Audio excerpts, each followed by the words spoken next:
In today's video, I'm going to be using my new stencil called Tapestry, available at pmartiststudio.com. And here it is. It comes in 3 different sizes, the 9x12, 8x10, and 5x7. A lot of times you can't get a full design to fit within a 5x7 space. You can't shrink it down because the lines and spaces become too small, but we were able to make it work with this one, and they're not exactly the same, but they are very, very close, and it's nice to have both to do different things with, depending on what size plate you have, or what kind of designs you're working with. And PM Artist Studio, yeah, good friends. They design themselves, and they have a stable of designers that we design for them also. And they stream live 4 times a week.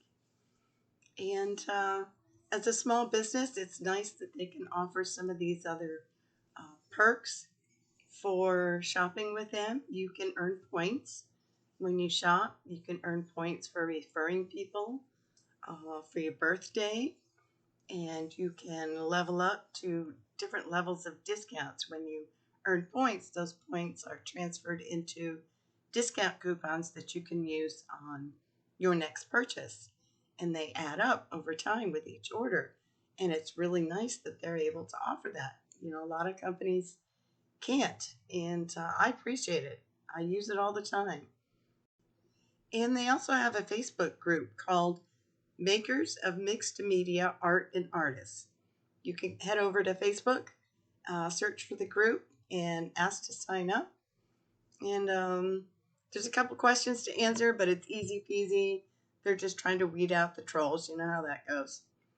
But we do a lot of things over there in Makers too, including swaps of both, gel prints, as well as other, making things like ATCs and postcards, and every month it changes.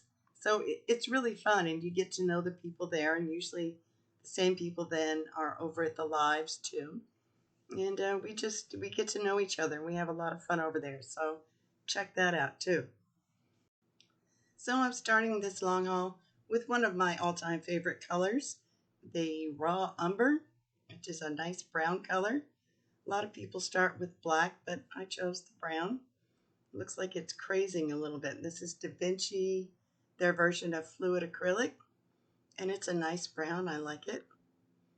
And so I'm going to start with that, and then you lay a tissue over. You don't let the paint dry, which is different than typical gel printing, as I'm sure a lot of you know. But with the long haul, you add a color, you pick it up with either tissue or paper. You add a color, you pick it up, etc. And a lot of times I'll pick up a layer using a tissue from a previous layer, and it's nice to kind of have 2 colors together and have some of that mixing going on with the print, make some interesting papers. So I'm going to go ahead and put some music on. If you're not a fan of repetitive music, I get it. Just turn it off, and about 2/3 of the way in, I'll put a text graphic up that says when I'm back, and I'm going to be talking some more. See you then.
All right, and I'm back.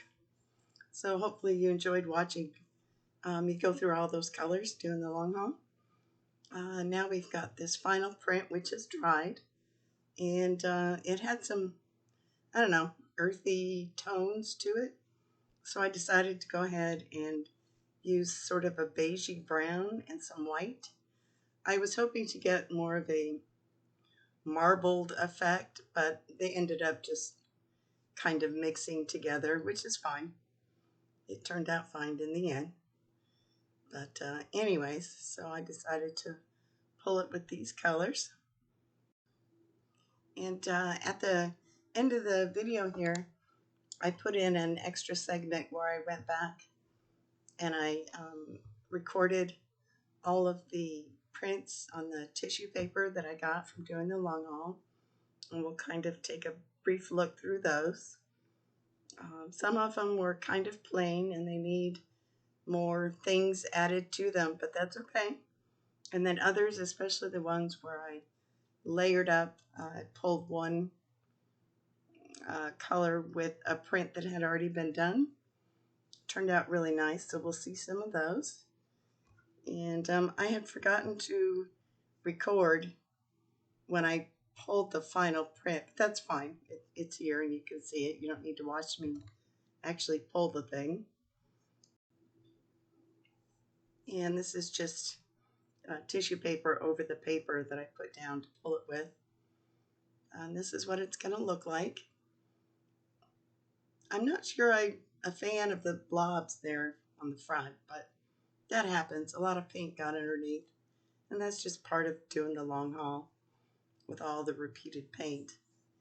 And so here's the prints that I got. This is the print we just looked at, and it's very neutral, almost has a pink gold hue in the background, and I do like it. And then these are all the tissue prints that I got. I did a second long haul, which I did not record, and this is the print I got from that one. And all of the tissues from that second one are included. I put them all together because it was the same stencil, so I put them all in the same pile, and then I actually tried to sort of organize them by color. And I thought we'd just kind of look at them briefly so you can see all the various colors I got from using one stencil and just using all the colors of paint, which is part of what makes a long haul so fun. Is you get all these prints that you can use in other stuff and you can add more to. And they might go out in Happy Mail and in swaps and stuff. It just kind of refreshes my tissue paper stash. And I'm going to open up some of the ones that are my favorite. Like this one is sort of a pinky, it has metallic with a blue in it. And then there's red and orange and yellow and green and all the colors. Yellow. The gold one is nice too. It's sort of a, again, a sort of a neutral pinky with gold on it that I really like. That's my jam. And then this turquoise one. It's kind of a light turquoise with gold. There's a bronzy one with, I don't know, I think it's just light brown in the background or something. That one was kind of cool. And then this one was, yeah, it looks like copper and gray, which is probably more like a blue-black mix or something. I don't remember. And you know, one of the good things about doing the long haul is that you get these prints that may not look great at first, but you can always add to them or use them to actually pull other prints and then part of the original shows through.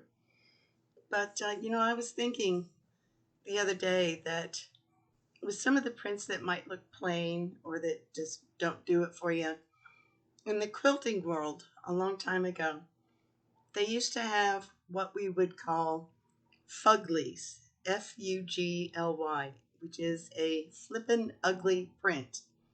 And they were just boring, nothing special. But when you have a really nice wow fabric that you love and you're making a quilt, you really need some other stuff to kind of fill the space but recede into the background, which just makes your really nice print stand out even more. And I think a lot of that applies in art. Not every little piece of paper can be the best thing ever. And you need those background prints, those more plain ones, to really make the best ones stand out and become part of a whole. And so when I think of it that way, I've got this whole stack of tissue prints I can use, in other things and just make them shine more. You know what I mean? Anyway, thank you for coming and watching. I really appreciate it. Please go check out pmartiststudio.com for stencils and stamps, and we'll see you next time. Bye.